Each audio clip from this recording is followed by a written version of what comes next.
이번에는 오성종 교수님께서 유약한 신앙의 해결책으로서의 멜기세덱 제사장론이라는 제목으로 하나님의 말씀을 전해 주시겠습니다.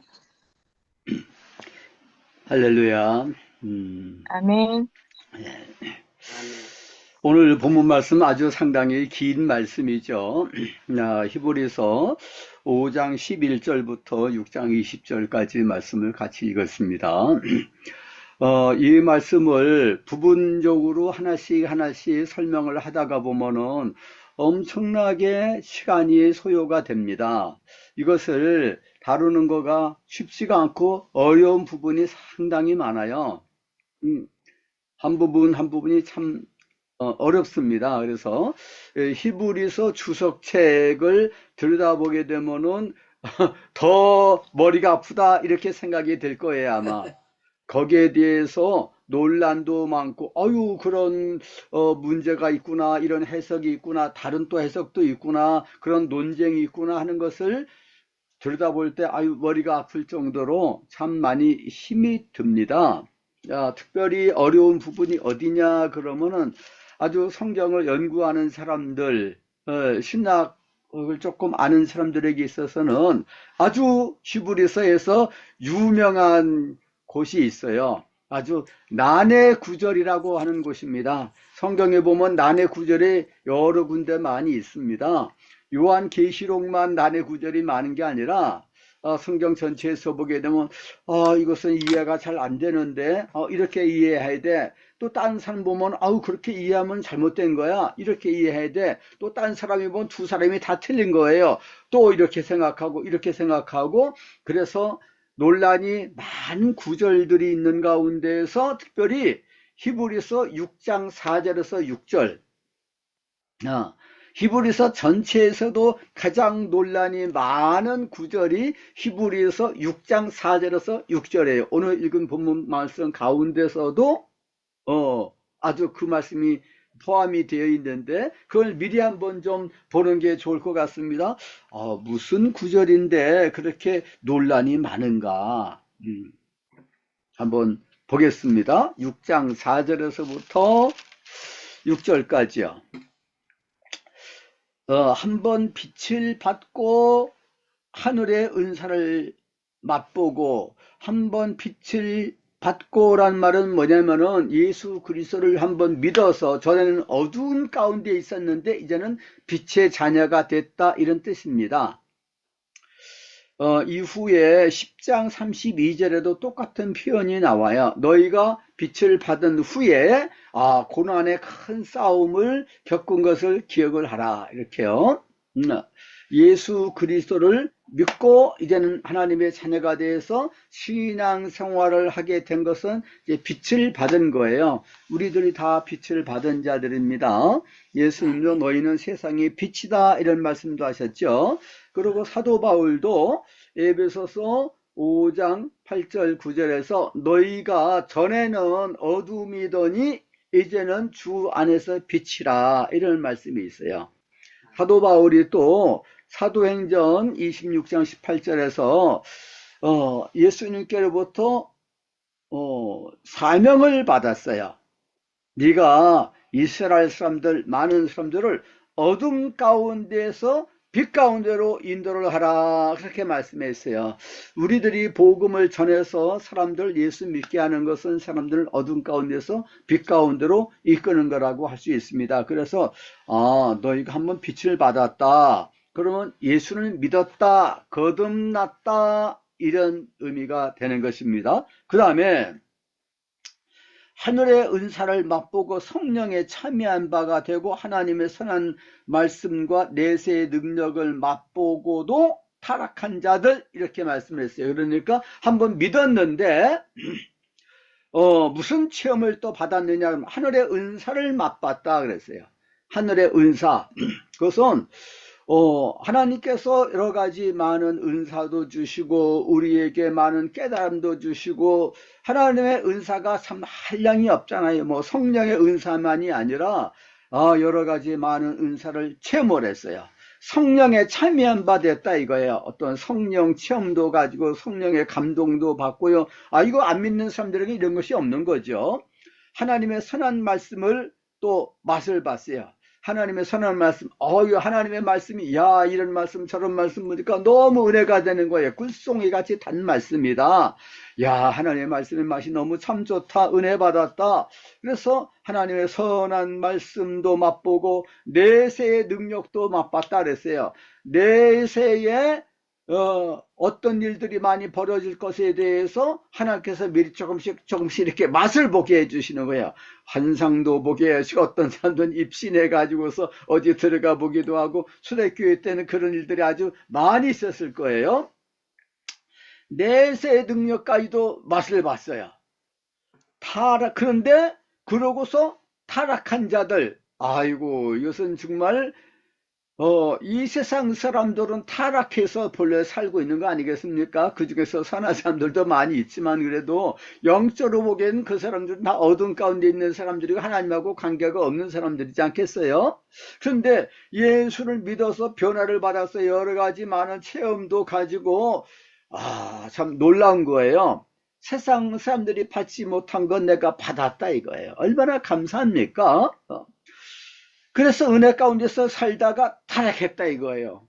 우리는 아니 그렇게 은혜를 많이 체험을 하고서 타락한 사람이 있을까? 그 참 못난 사람들이네.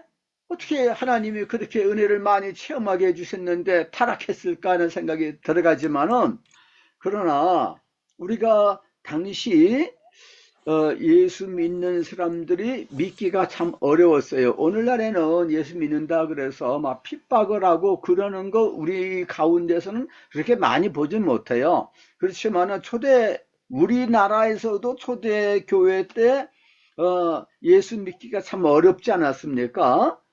아주 어려운 문제가 제사제도였어요. 제사를 참여를 안 하는 거예요. 제사를 드리는데 난 제사 안 드리겠다 하니까 탁 부딪히잖아요. 오늘날에는 다 핵가족 이렇게 문화가 돼가지고서 한 사람 두 사람이 살고 뭐 서너 명이만 살고 이렇게 되지만은, 옛날에는 그렇지가 않잖아요. 뭐 할머니 할아버지 또 뭐 이렇게 굉장히 많이 대가족, 한 마을에 가족들이 친척들이 다 같이 살고 있는 거예요. 그래서 자주 만나서 제사를 드리는 겁니다. 제사를 1년에도 몇 번씩 이렇게 제사를 드리고 그러는데 제사에 나타나질 않아요. 그러면 고연놈 해가지고서 쫓겨나는 거예요. 그런 일들이 종종 있었습니다. 우리 이제 주변의 친구들도 보게 되면 예수 믿는다 그래가지고서 중학교 때 쫓겨난 이제 그런 사람이 있었어요. 전주에서 살았는데 아주 공부도 잘하고 착하고 그러는데 예수님을 열심히 믿는 거예요. 그런데 착하고 순종도 잘하고 위로 형들이 많고 부모님도 계시고 그러는데 안 되겠다 해가지고서 그냥 쫓아내 버렸어요. 너무 말을 안 들으니까. 그래서 중학교 때부터 교회 가서 전도사님 그 방에서 이렇게 지내고 그렇게 하다가 나중에 서울대학교 법과대학에도 들어갔어요. 아주 머리가 좋아가지고, 근데 나중에 목사까지 되고, 이렇게 이제 아는 사람을 좀 봤는데, 그런 사람들이 종종 있는 거죠. 지금도 뭐 파키스탄이라든가 아프가니스탄이라든가 이런 데서는 예수 믿는다 그래가지고서, 박해를 많이 받습니다. 가족들한테서 쫓겨나기도 하고 그런 일들이 많아요. 제가 이제 독일에 있을 때 보니까 터키 젊은 사람인데 거기에 유학을 온 거예요. 그런데 이름을 자꾸 바꾸더라고요. 근데 나중에 그 얘기를 개인적으로 이렇게 간증처럼 하는데, 자기가 터키에서 대학교에서 이슬람 학과를 공부를 해가지고서 앞으로 이맘은 기독교로 말하자면은 목사예요. 그런 성직자가 되기 위해서 이슬람 신학을 공부를 하다가 회의가 생겨가지고서, 야, 이건 아닌 것 같다. 그러다가 우연하게 기독교 방송을 이집트에서부터 송출하는데 그것을 들은 거예요. 극동방송처럼요. 듣고서 설교를 들었는데 너무 감동을 받고 충격을 받았어요. 이런 진리가 있는가 해가지고서 가만히 듣다가 보니까 이게 진짜 진리다 해가지고서 예수님을 영접하고 거듭났는데 그 가족들이 알아버린 거예요. 그러니까 가족들, 형제들이 이놈이 우리 가정에 이단이 나타났다 해가지고서 말을 안 들으니까 밥에다가 독약을 집어넣어가지고 죽이려고 그랬다라는 거예요. 우리 이해가 안 될 정도지만은 이슬람교는 아주 좀 무섭습니다.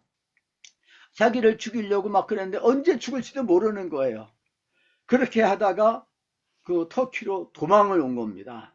와가지고서 거기 유학한다 해가지고서 근데 유학 중에도 야 저놈이 거기 가 있다 알게 되니까 이름을 자꾸 바꾸는 거예요.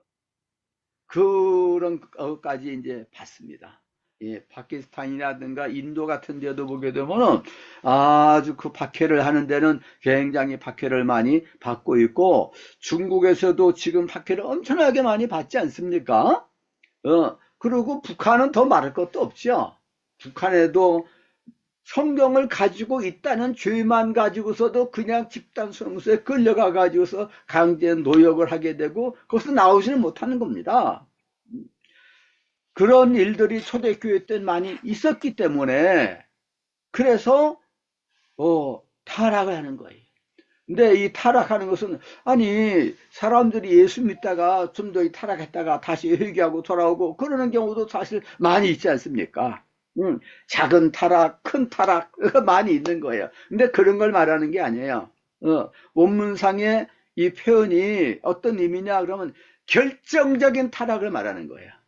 예, 반복해서 죄를 짓고 회개하고 반복해서 죄를 짓고 회개하고 하는 것이 아니라 결정적인 타락. 이것은 뭐냐면 난 예수님 안 믿습니다. 아니 예수님 안 믿을래요.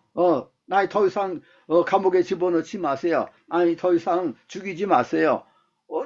순교할 정도까지 이제 들어갈 수도 있고 그랬는데 자기는 그렇게 싫은 거예요. 많은 사람들은 여기 10장 32절 이하에 보게 되니까 지금도 믿음 때문에 고난당하고 재산도 뺏기고 감옥에 들어가 있는 사람들도 있다 이거예요. 아직도. 그래서 사람들이 믿음이 약해져 가지고서 타락을 하는 사람들이 있어요. 그런데 타락을 하는 데까지는 아주 결정적인 타락, 그 신앙을 배도하는 거라 그러는 겁니다. 배도하는 신사참배를 일제시대 때 강요를 하지 않았습니까? 그래서 다 신사참배 안 하는데 그것을 반대를 하다가 감옥에도 갔다가 나온 사람들은 참 숫자가 적은 편이에요. 대부분의 목사님들도 다 신사참배를 했습니다. 그거 아주 심각한 문제가 아니었습니까? 초대교회에도 이제 그런 문제들이 생긴 거예요. 저거 배도한 게 아닐까? 결정적인 타락, 예수님을 부인했잖아, 입으로. 분명히 맹세를 했잖아. 저런 사람은 회개할 수 없어. 이렇게 나올 수가 있는 거예요. 그런 거를 말하는가. 아주 마음속에서부터 완전히 행동으로도 완전히 난 예수님 안 믿을래요. 그러면서 우상도 숭배하고 그렇게 했다가도 또 회개하고 돌아올 수도 있잖아요. 그때는 제가 너무나도 믿음이 약해가지고서 너무 협박을 당하고 우리 가족들을 생각을 하고 그렇게 해가지고서 말로만 그랬는데 실제로는 마음으로서 주님을 따른 것은 아니에요. 이런 사람들도 있을 수 있다고요. 사실 신사참배를 할 때에도 내가 우상 숭배를 한다 그러면서 신사참배를 안 했다는 거예요. 그럼 뭐냐 그러면 사람들이 이것은 우상 숭배가 아니라 그 일본 천황을 신격화 시켰지만은 그렇지만은 이것은 국가 의례다. 그때 당시 때 우리나라가 망하고 일본이 자기 우리나라라고 이제 생각을 하는 거예요. 일본 나라 일본 나라의 신민, 신하다 이거예요, 다. 그러니까 황제한테 절하는 의식이다. 이런 식으로 가르쳤어요. 일본 사람들도 그런 식으로 가르치고, 또 교회에서도 보니까 그거 맞는 것 같아. 우리가 신사참배 반대하다가는 예배를 못 드리잖아. 신사참배를 먼저 하고서 그러고 강단에 올라가 가지고서 목사님이 예배를 인도하고 설교를 할 수 있었는데, 그렇지 못하게 되면은 교회당 문을 닫는다 이거예요. 제가 알고 있던 한 목사님이, 그분 지금 이제 세상 떠나셨을 거예요. 살아 계신다 그러면은 이제 100살이 넘으신 분이신데, 제가 신학교 1학년 때 그분한테서 성경을 늘 가서 이제 배우고 그랬는데, 그분은 일제시대 때 목회를 하시다가 감옥에도 들어갔다가 나오시고 이렇게 하신 분인데, 정말로 성경을 많이 읽으신 분이에요. 신약 성경은 3,000번을 읽었고 구약은 1,000번을 읽었다 그러더라고요. 아주 어렸을 때부터 기사 이적으면 엄청나게 경험을 하신 분이에요. 아주 성자같이 사신 분이에요.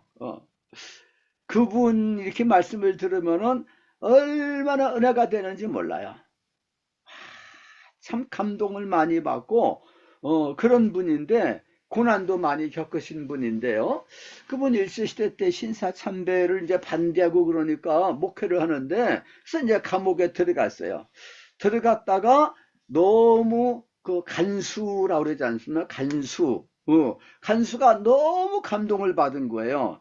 야, 이분이 한국 사람이고 신사참배를 하고 죄수가 돼가지고서 감옥에 들어왔지만은, 이분의 모든 언약을 보니까, 야, 저런 분은 참 성자 같은 분인데, 저런 분이 어떻게 여기 들어왔을까? 그래서 같이 대화를 하는 가운데서, 이분은 풀려나게 해야 되겠다. 그래서 선한 일을 많이 하시도록 해야 되겠다 해가지고서 그냥 나가세요 그랬어요. 참 이런 일은 없지 않습니까? 그래서 나왔어요. 나와가지고서 이제 교회 다시 찾아갔어요. 예배당이 없어진 거예요. 왜 그러냐? 그러면 옛날 교인으로 있던 사람이 거기서 대신 이렇게 교회 목회를 하고 그랬는데, 너무 박해가 심하고 그러니까 제대로 목회를 못 하겠는 거예요. 교인들도 다 흩어지고, 이렇게 하다가 이 사람이 욕심이 생겨가지고서 예배당을 팔아넘긴 거예요. 그것을 보고서 한쪽으로는 화가 날 수도 있죠. 근데 이분은 아주 성자 같은 분이기 때문에 찾아갔어요. 형제, 얼마나 돈이 필요했으면은 이렇게 예배당까지 팔아 넘겼겠는가. 그러면서 나한테 돈이 이만큼 있으니까 이걸 줄 테니까 신앙생활 잘 하라고 그렇게 했다는 거예요. 원수를 사랑하라고 그러지 않았습니까? 그걸 그대로 실천하신 분이에요. 그런 일까지 정말 타락하는 사람들이 여러 사람들 많이 있지만은, 그러나 신앙을 지키기 위해서 그렇게 또 자기 불이익을 마다하지 않고 그걸 다 겪고, 고난도 겪고, 주기철 목사님, 손양원 목사님 이런 분들은 정말 고난을 많이 겪고 순교하지 않았습니까? 이런 사람들도 있는 반면에 적당하게 신앙생활을 하는 사람들도 있고, 아주 신앙을 떠나버리는 사람들도 있고 많이 있지 않습니까? 근데 성경에 보면은 이런 경고의 말씀이 사실은 많은 거예요.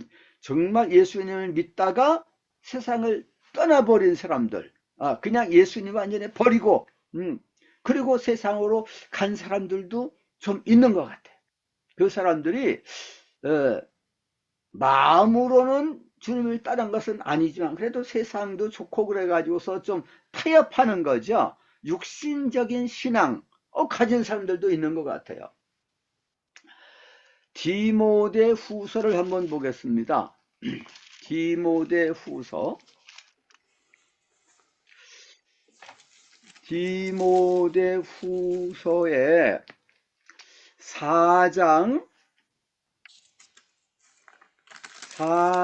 9절 10절 이렇게 보겠습니다. 디모데에게 마지막으로 유언과 같이 순교하기 직전에 편지를 써가지고서 보낸 편지가 디모데 후서가 아니겠습니까? 그래서 이제 디모데 믿음의 아들 자기의 후계자인 디모데에게 편지를 쓰는 거예요. 자기는 이제 순교할 텐데 디모데도 그걸 알지 않습니까? 디모데가 어렸을 때부터 사도 바울을 잘 따라다녔고, 그런데 사도 바울 선생님이 이제 죽게 되면은 마음이 약해져 가지고 어떻게 될는지 모르는 거지 않겠어요? 그래서 참 디모데가 너는 어서 속히 내게로 오라 그랬습니다. 마지막으로 대면해서 무슨 또 부탁의 말도 하고 기도를 해주려고 그랬었던 것 같아요.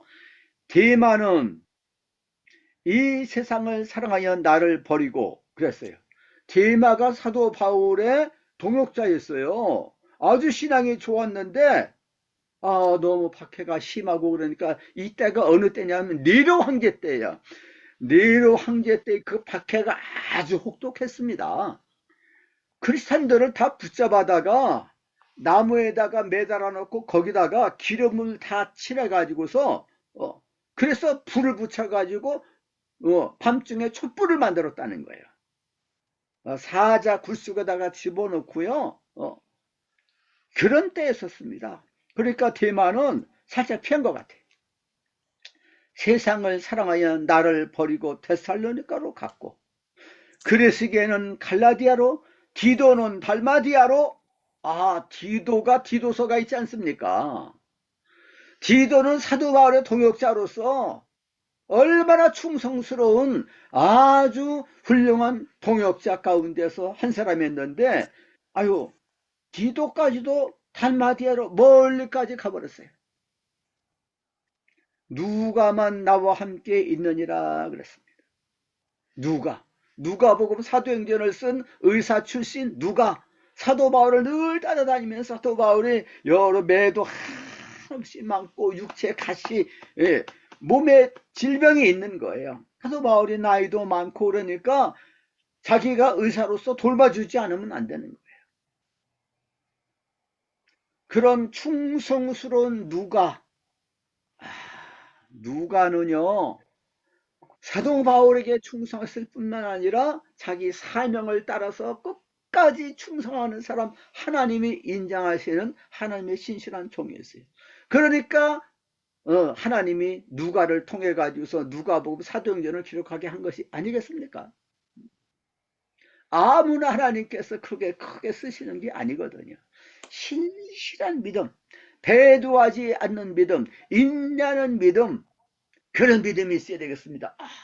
저 사람을 봤을 때, 나도 저렇게 믿음으로 살아야지. 어떤 고난이 있어도 나는 저렇게 살 거야. 그런 신앙의 멘토가 있어야 됩니다. 우리 주변에 그런 분들이 자꾸 없어져 간다는 거예요.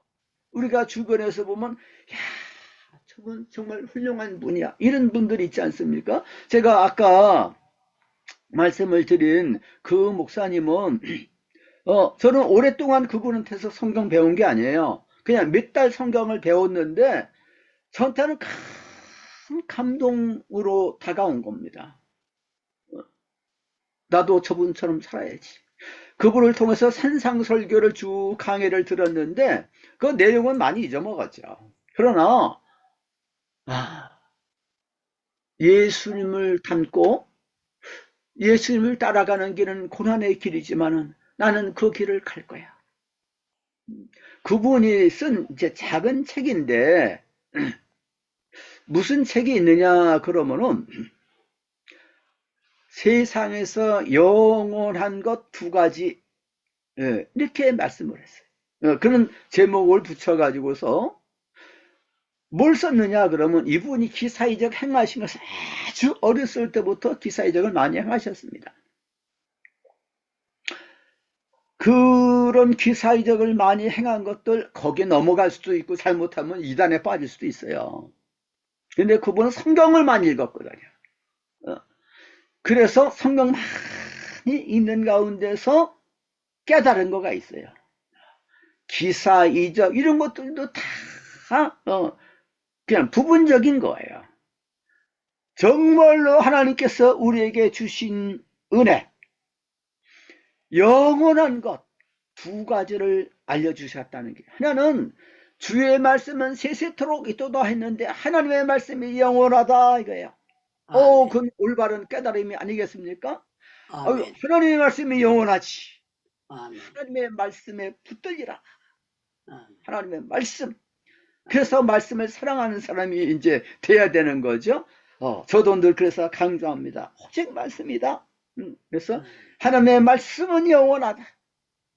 또 한 가지는 뭐냐 그러면 사랑이 영원하다. 아멘. 다른 것들은 잠깐이고 뭐 은혜도 받을 수 있고 뭐 할 수 있지만은 어떤 사람이 믿음이 좋아요. 그런데 믿음 자랑한다고 해서 교만할 수도 있고요.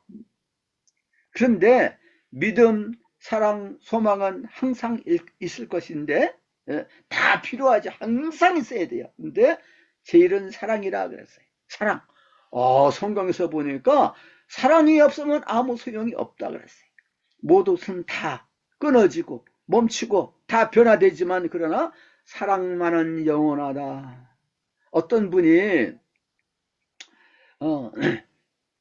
전도를 많이 했어요. 1년에만 10,000명씩도 하고 그런 사람인데 사람이 어떻게 해가지고서 환상 가운데서 천당에 가서 봤어요.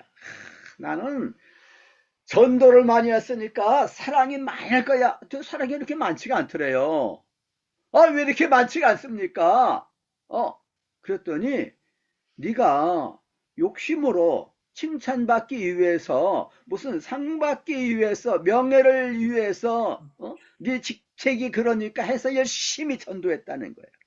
그건 잘한 것이지만은 그러나 사랑으로 하지 않았다는 거예요. 사랑으로 하는 것만이 남는다. 이런 말씀하시는 거예요. 예수님의 이름으로 사랑으로 한 것만. 그러니까 자기가 너무 동기가 부족했던 거예요. 그래서 이제 나와가지고서 그 책을 쓰고 간증도 다니고 그랬는데 제가 목회하던 교회 와가지고서 간증을 했어요. 그것도 큰 깨달음을 환상을 통해 가지고서 깨달았지만은 제가 아까 말씀드린 그 목사님, 그 목사님은 성경 말씀을 통해서 깨달은 거예요.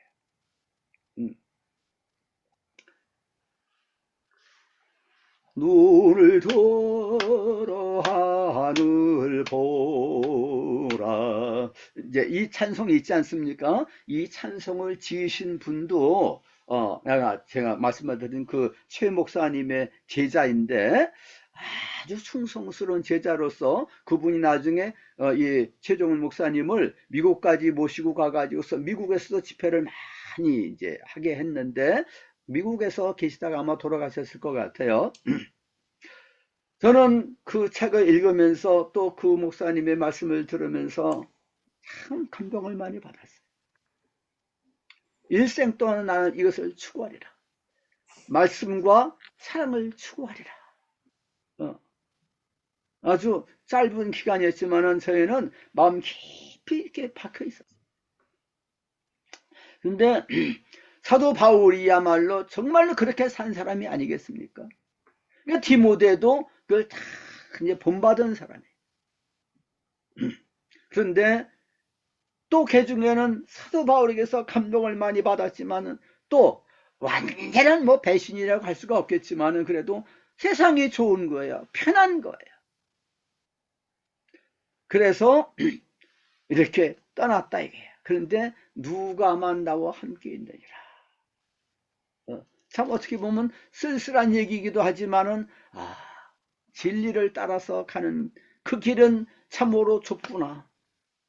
끝까지 충성 다한다는 것, 그건 쉬운 일이 아니구나. 하나님은 아무나 들어서 크게 쓰시는 것은 아니구나 아멘. 하는 것을 교훈을 받을 수가 있을 것입니다. 히브리서 저자도 많은 사람이 배신을 하고 배도를 하고 세상으로 나가고 신앙을 떠나는데 너무 안타까운 거예요. 히브리서를 쓴 목적도 그 하나입니다. 그런데 어떻게 보면 또 두 가지예요. 하나는 이런 신앙의 그 배도까지 종종 일어나게 되는 밖에서부터 오는 혼란, 박해, 핍박이 있기 때문에 견고한 신앙이 아니면 안 되는 거예요. 견고한 신앙을 가져야지 이겨낼 수가 있는 거라고.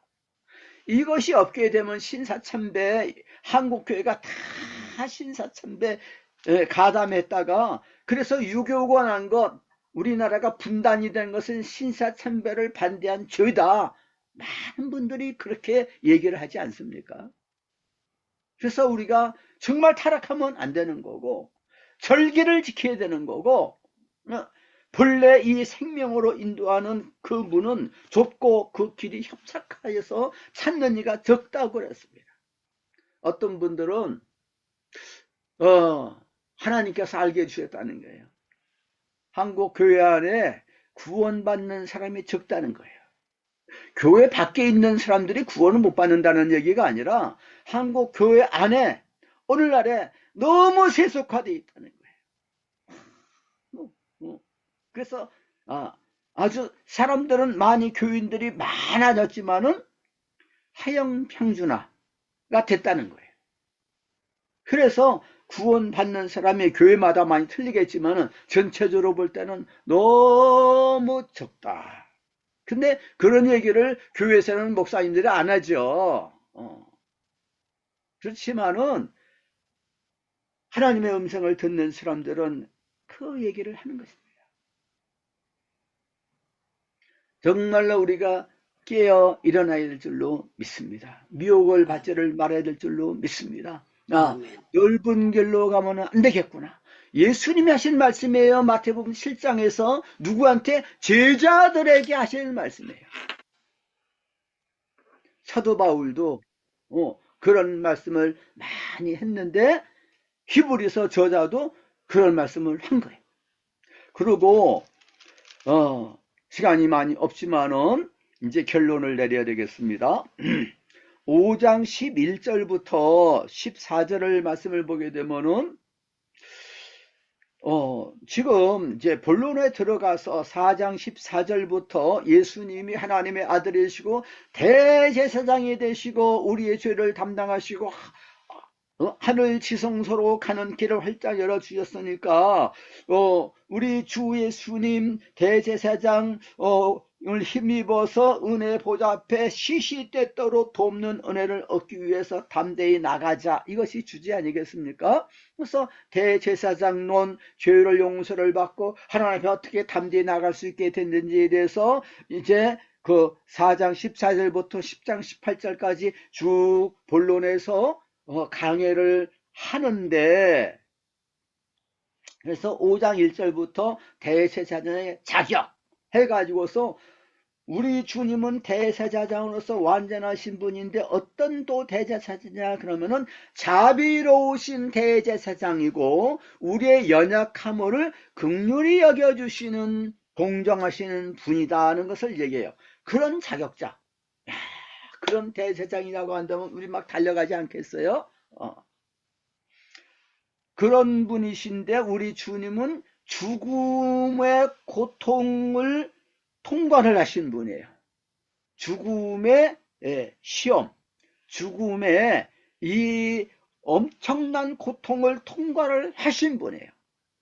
부활을 경험하시고 순종하셨다 이거예요. 십자가의 고난을 순종하셨어요.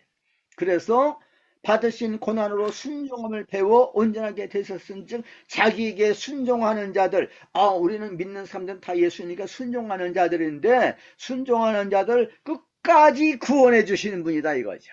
아멘. 대제사장 예수님 얼마나 좋습니까? 우리의 죄를 담당하셨을 뿐 아니라 고난 당하시고 고난 중에 시험 중에 있는 이들을 여기 도와주시는 대제사장. 이것을 쭉 가르치려고 했는데 이 멜기세덱의 반차를 따르는 이 구약 성경에 다 예언이 되어 있다. 모형이다. 하면서 설명을 하려고 했는데 사실 좀 어렵다 이거. 멜기세덱이라는 말이 있는가? 그때 당시 때는 성경을 가지고 다니는 사람들이 없으니까 처음 들어보네. 그렇게 생각할 수도 있어요. 그런데 이것을 설명하려고 보니까 이제 7장에 가가지고 본격적으로 시작을 하게 되는데 이게 좀 어렵다 이거예요. 왜 어려운 것을 가르치려고 그럽니까? 사실 성경에 어려운 분들이 많이 있어요. 그런데 어려운 것을 알고 나면은 도움이 되는 거예요. 공부를 열심히 해가지고 고등학교 올라가고 대학교 올라가고 그럴 때 너무 힘들지 않습니까? 아유 나는 힘드네 공부 안 하려고 그래. 그런데 어떤 사람들은 열심히 공부를 해가지고서 그래서 쑥쑥쑥쑥 그래가지고서 성공하고 하는 겁니다. 어렵지만은 그것이 유익이 되는 거예요. 그게 나한테 힘이 된다 이거죠. 신앙생활도 그렇지 않습니까? 성경 공부도 그런 거예요. 아예 그런 거 어려운 거 말고 그냥 쉽게 쉽게만 쉬운 것만 가르쳐 주세요. 이런 식으로 우리 한국 교회가 지금 그런 단계에 나와 있습니다. 어려운 거 공부하려고 그래. 아지 않아요. 그러나 우리 한국 초창기 때는 그러지 않았어요. 선교사들이 감동을 받는 거예요. 이야, 이 1907년도 평양 대부운동이 일어나지 않았습니까? 1월 달에 2주간에 걸쳐서 부흥 집회를 하는데 그때는 사경이라고 해서 성경 공부를 하는 거예요. 하루 종일 성경 공부를 해요. 설교가 1시간, 2시간이 아니에요. 그런데 그 성경 공부를 하는데 1,몇백 명이 모였는데 그 사람들 다 남자들이에요. 이야, 얼마나 대단합니까? 연합집회를 가지는데 그때 모여가지고서 밤새도록 기도를 하고 하는데 은혜를 사모하는 그것을 보고서 하나님께서 성령을 부어주셔가지고서 평양 대부운동이 일어난 것이었거든요. 사모하는 자에게 만족시켜 주시는 줄로 믿습니다. 입을 아멘. 넓게 열라 내가 채우리라 그랬잖아요. 입을 아멘. 넓게 열고 하나님의 은혜는 한이 없는데 은혜 깊은 은혜 가운데 들어가야 될 줄로 믿습니다. 그래서 아멘. 아이고 멜기세덱에 대해서 내가 설명을 하려고 했는데 이게 좀 어두워서 어려워서 듣기가 둔함으로 설명하기 어렵다 그랬어요. 때가 오래됐는데 마땅히 선생이 되어야 되는데 하는 말씀의 초보에 대해서 다시 가르침을 초보가 없는 것은 아니에요. 근데 단단한 음식을 못 먹는다 이게요. 히브리서가 단단한 음식이에요. 단단한 음식이 또 로마서가 단단한 음식이에요. 사실 요한복음이 단단한 음식입니다. 요한복음이 쉬운 것 같지만은요, 요한복음이 정말 어려운 책이에요. 요한복음이 어려운 책이라는 거 아는 것만 해도 아이 그 사람 요한복음을 많이 공부한 사람이야 이렇게 얘기할 수 있어요. 요한계시록은 뭐 더 정말 어려운 책이기도 하고 많이 그렇기도 합니다만은 젖이나 얻어먹을 수 있다 이거죠. 너희는 어린아이다 그랬어요. 그래서 의의 말씀을 경험하지 못했다라는 거예요. 단단한 음식은 장성한 자의 것이다 그랬어요. 그러면서 6장 1절에 우리가 그리스도의 도의 초보에만 머물러 있는데 이걸 버리고라고 번역한 것은 좋은 번역은 아니에요. 영어 번역 성경은 가만히 내버려 두고 그리스도의 도의 초보를 가만히 놔두고 그건 여러분들 다 알고 있으니까 거기서부터 더 깊은 데로 나가자 이런 뜻이에요. 이 주석책에 보면 다 설명이 있는데 우리말 이 번역이 아주 좋지가 않아요. 죽은 행실을 회개함과 이것은 우상숭배 그런 것들입니다. 하나님에 대한 신앙 세례들 세례도 이방인들이 유대교로 개종할 때 세례받았고 세례 요한의 세례도 있고 물 세례도 있고 성령 세례도 있고 또 다른 것을 또 얘기하는 사람들도 있습니다만은 안수 초대교회 때는 안수를 많이 했습니다. 안수 또 죽은 자의 부활 영원한 심판 이것이 다 기독교 도의 초보예요. 이 교훈의 털을 다시 닦지 말고 맨날 이것만 다시 하고 하지 말고 완전한 대로 나가자. 더 영적인 성숙 아주 튼튼한 그런 믿음 가운데 들어가자. 이렇게 말씀하고 있습니다. 하나님께서 허락하시면 우리가 이것을 할 건데 허락하시는 거예요. 그래서 이제 7장부터 시작해서 본격적으로 들어가는 겁니다. 왜 그러느냐? 그러면 왜냐하면이란 말이 원문상에 이제 4절 맨 앞에 있는 게 왜 그렇게 하느냐? 그러면 이 배도하는 사람이 있을 수 있으니까. 여러분들은 정말 그러면 안 됩니다. 그러면서 경고를 하는 것입니다. 그 다음에 7절, 8절을 보게 되면 땅이 그 위에 자주 내리는 비를 흡수하게 되면은 그래서 채소를 내고 해야 되잖아요. 그렇지 않게 되면 이거 다 그냥 돌짝밭이네 버린다 이거예요.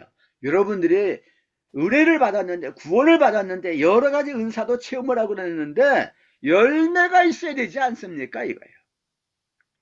그러면서 9절, 10절 보니까 여러분들에게 믿음이 있다 인정하는 거예요.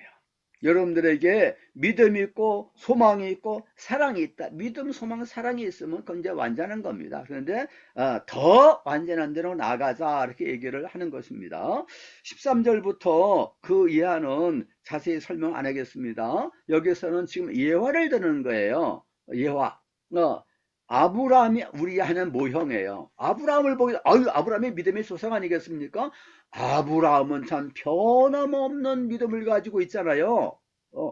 그래서 아브라함을 보니까 야 하나님께서 너에게 복을 주고 너를 본 생각이라 이렇게 하면서 오래 참아 약속을 받았다 그랬습니다. 우리에게는 오래 참는 믿음이 있어야 된다. 그걸 계속해서 히브리서에서는 강조하고 있습니다. 오래 참는 믿음이 있어야지 하나님께로부터 은혜를 받을 수 있다 이거예요. 그래서 우리가 이 소망을 가지고 있어요. 우리는 엄청난 그런 소망을 가지고 사는 사람들인데 이런 소망을 가지고 있는 사람들은 멜기세덱의 단차를 따라서 주님과 함께 하나님의 은혜의 보좌 앞에 늘 나가야 되는 거예요. 그래서 영원한 대세상에 대해서 우리를 위해서 도가고 계시고 우리를 도와주시는 분이시니까 예수님만 바라보고 대제사장 예수님만 바라보고서 나가게 되면은 우리들도 약속하신 그 놀라운 영광의 그 기업을 받아 누리게 될 것이다. 그 안식 가운데 들어가게 될 것이다. 이렇게 경고하면서 권면의 말씀을 하고 있는 것입니다. 이것은 하나의 괄호 속에다가 집어넣을 수 있는 부분인데 이 말씀을 하고 본론으로 7장에 들어가는 것입니다. 한번 기도하겠습니다.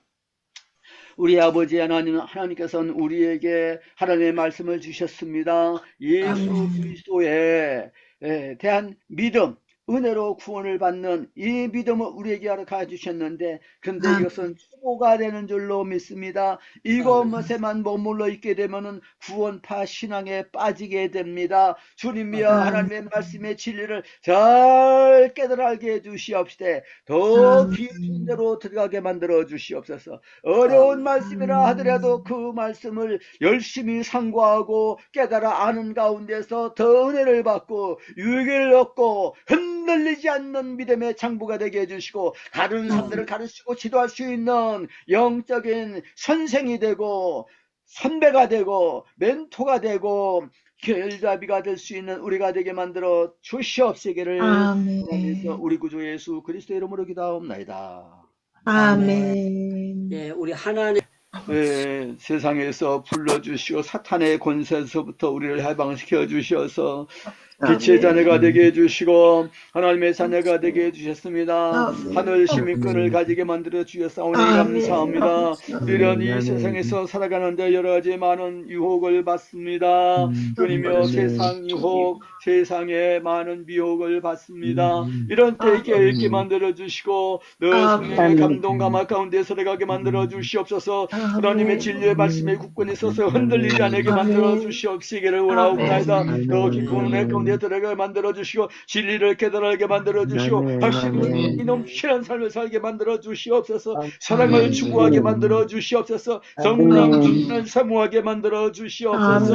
이걸 넓게 알고 늘 부르짖어 기도드리는 저희들 되게 만들어 주시옵소서. 이 세상을 빛을 비치면서 그리스도의 증인이 되게 해주시고 이 세상의 눈에 보이는 것은 잠깐이고 보이지 않는 것이 영원하다고 하셨사오니 하나님의 영원한 내세를 바라보면서 주님의 셀을 바라보면서 깨어 준비하는 죄를 될 수 있도록 만들어 주옵소서. 아멘. 주님이여 이 나라 민족을 지켜주시고 보호하여 주시고 아멘.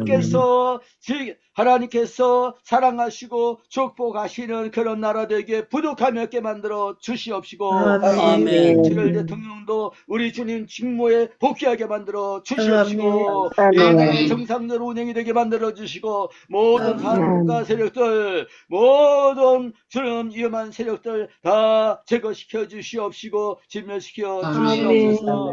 하나님 우리 동족들도 불쌍히 여겨 주옵시고 아멘. 그들도 이렇게 자유를 주시고 평화를 주시고 주님이여 남북 평화 통일이 이루어지게 만들어 주시옵소서. 주님이여 복음 통일이 이루어지게 만들어 주시옵소서. 이제는 우리 구주 우리 주님 예수 그리스도의 나와 하나님 아버지의 사랑과 성령의 교통하심이 얼로 주 앞에 나와서 늘 하나님의 말씀 사모하면서 의지하면서 말씀에 굳건히 서서 믿음의 장부가 되고 더 성숙한 데까지 나가기를 소원하는 주의 사시는 모든 자녀들 머리머리 위에 이제부터 항상 함께 있을지어다. 아멘.